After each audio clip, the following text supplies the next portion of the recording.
The Indians were non-aligned, and they treated the Chinese really generously. India immediately recognizes China in 1950. Countries like the United States didn't forever. And then, to help China break out of its diplomatic isolation at the end of the Korean War, India signs a friendship treaty with China, and as part of that friendship treaty, it recognizes Chinese sovereignty over Tibet.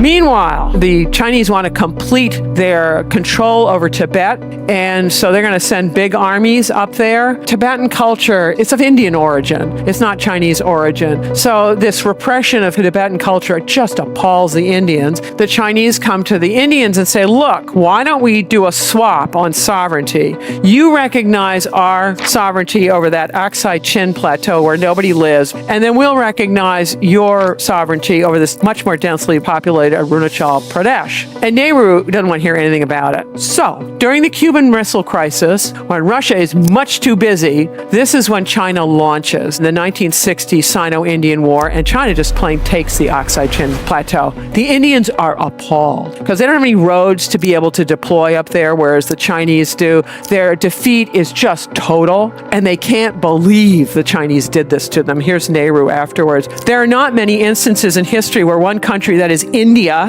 has gone out of her way to be friendly and cooperative with the Chinese government and people, and then for the Chinese government to return evil for good, and even to go to the extent of committing aggression and invade our sacred land.